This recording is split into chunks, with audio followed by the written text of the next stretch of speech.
We're just waiting. I don't know if Josh is going to show up or not with that. We got everything pretty much all set up and done. The bolts are in down there. Everything's tight. We've got all the wiring together, the alternator wire over here. We just plugged off the vacuum pump for now. These are all on order. And aside from that, we tried to use the other dipstick. It did not work. But new tubes, thanks Facebook Marketplace. And we got the wheels and all the lug nuts torqued down. So fuel tank is in, new fuel pump, lift pump, whatever. Gotta move this to the side. I'll clean that up tomorrow. Got all the scrap, he's taking that. Probably dump the rest of the scrap bin out. He'll be here at hopefully here at fire tonight. And Josh should be on his way with the we got his tank, 105 gallon auxiliary tank going in his truck. We might paint it first, to be honest. That white's a little on the uglier side for Josh needs it. Then we're also going to have to switch these out. So put that on that side and that on this side. All right, we're back next day. You guys are actually able to see the truck now because I got the doors open. He forgot the key yesterday, so he went and brought the key, or well, he is going to bring the key. This says it's fully charged. So let's get her unplugged. I'm trying not to get dirty. It's pre-gym right now. So I got everything all, like I'm in my outfit, you know, I got my mustache. And yeah, so getting ready to go to the gym, just waiting on him. He's bringing the Harley instead of the minivan. And basically we're just gonna push everything over, load this up. Or I think he might just make the run down to the scrapyard. I told him he could take the scrap if he wanted because I had to find one more bolt for the flywheel, so he's doing that. Took some of my diesel to throw in here, but she's all ready to go. He's gonna be the one to do the test rides. He said he needed the truck back in a hurry. So other than the only issue that we had with this entire thing was breaking the dipstick tube for the trans, which he said not really a big deal, he'll just go get one. Other than that, I mean, everybody makes mistakes. I'm not, definitely not perfect, but that was the only fatality we had on that. He has all the other stuff on order, like the vacuum lines and stuff. He's gonna be able to do all that, but he just said he needed the truck to work. So enough of my rambling. Besides, it's got an open downpipe. He's gonna bring me the key and drive this thing out.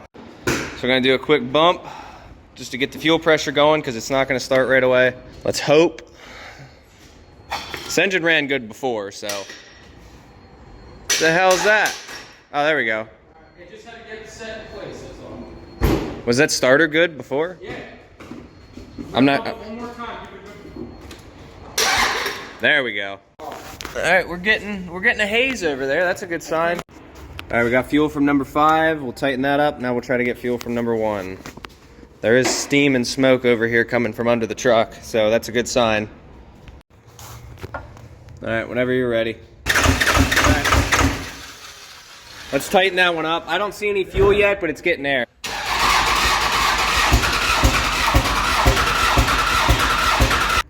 3 was already spitting. Okay. Oh, I was gonna say I would have done 4 because 3 was already spitting. Oh, my bad. All right, so besides 2 and 6, we got 3, 4, and 5 to spit, and then we're gonna try to get 1 to spit or fire, whatever. He can't reach 6. I'm trying to stay clean. All right, 1 is now spitting. See if she'll fire.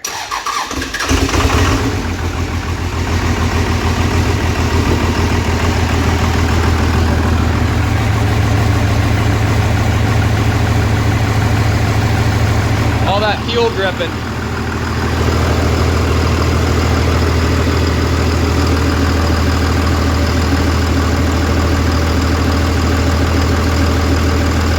Oh, she's healthy.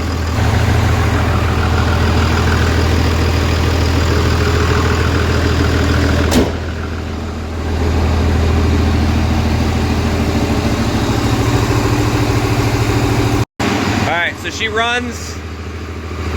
Well, no check engine lights. I am going to tell him fuel pressure gauge, oil pressure gauge, transmission temp. He has a new transmission in this. So protect the investment.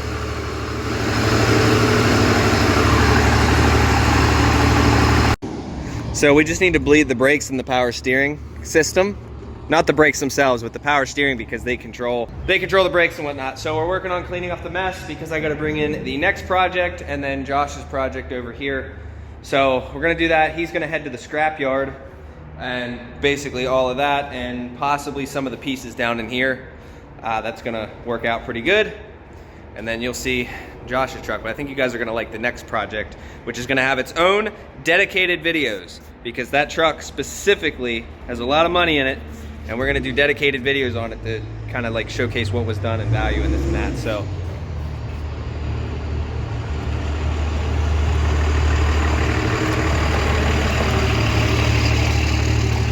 he hasn't seen that truck run in a long time. So that is the motor out of the blue truck.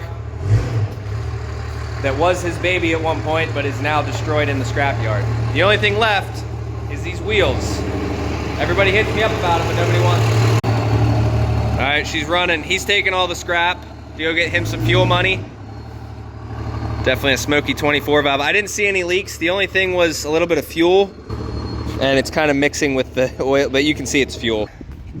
I know I said something about it prior, but we were hoping one would at least get him home. But yeah, this turbo literally ate itself. And we did pre-prime it.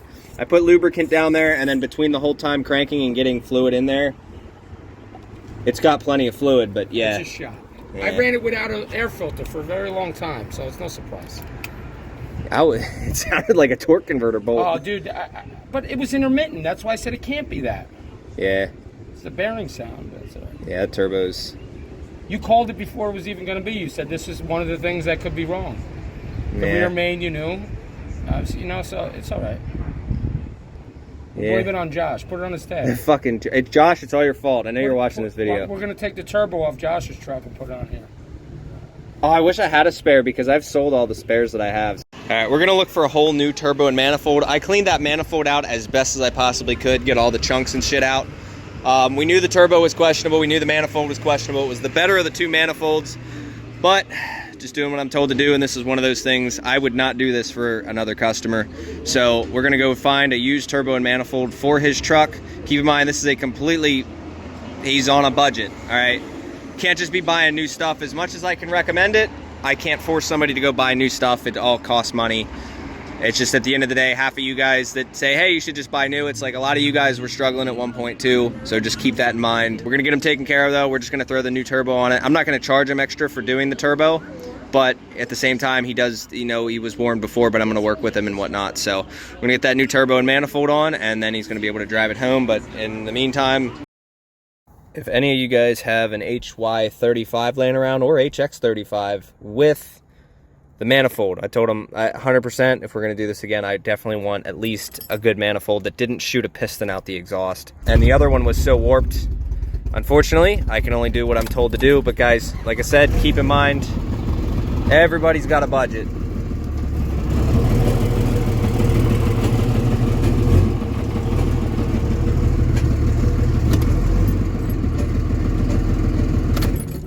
Yeah, she sounds like she runs all right. All right, we're just waiting for Josh to get here.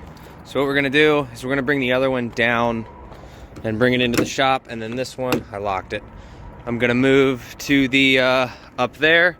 So he found an HX35 upgrade. He's gonna be bringing me everything and all the gauges. We're gonna do oil, trans, and fuel pressure. 3 super important gauges for a truck that's gonna be towing trailers and just constantly working. So, I know I had warned him previously that something like this could happen, and unfortunately we couldn't use the manifold that was cleaned out.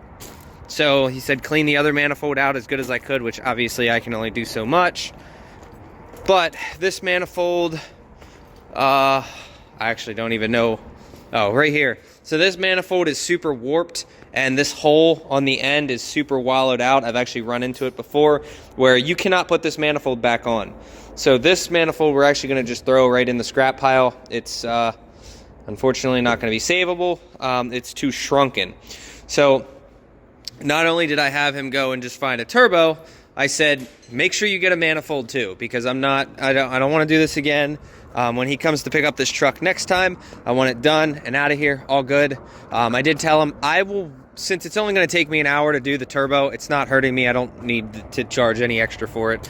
I know I should, but I'm not going to because I don't care. I just want to get it running and have him going out and making the money that he needs to make with this truck, because this is a repeat customer who has other work. So what I'm going to do is I'm just going to throw the turbo on. He pays for the parts and we call it good. And then this thing's driving out of here. He said it ran good, even though the turbo wasn't building enough boost. It was, every time it would spin, it would stop. It would spin, it would stop. Actually, I'm gonna let you guys listen to it because it's a pretty gnarly sound. We did disconnect the intake boot. Found the keys. I put them in the toolbox because the shop was locked. So I'm gonna show you guys what this turbo's doing and just how bad it is.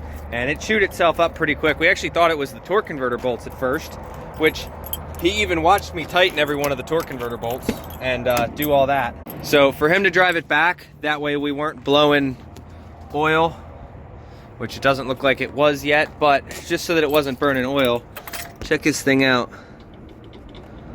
That thing is, there's no in and out, but she's fucked. So I'm gonna start it up, show you how good it starts.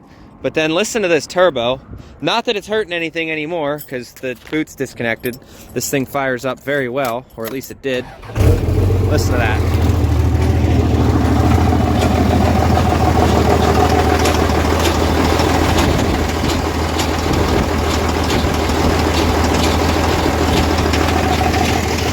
I don't know if you guys can hear that. Like, it sounded like a torque converter bolt, but then it wasn't consistent, and then when he revved it up, it would stop. So turbocharger shot. I used the better turbo and the better manifold as what was requested, but things happen. Luckily, we were able to source one out. He was able to source one out for 200 bucks, and it's an upgrade, HX35. So we're done with that. Josh is coming in a little bit. We are going to hopefully finish up. Josh has been doing one U-joint every night. So I need to do, Josh's truck is next. And then we gotta do the white truck up on the hill.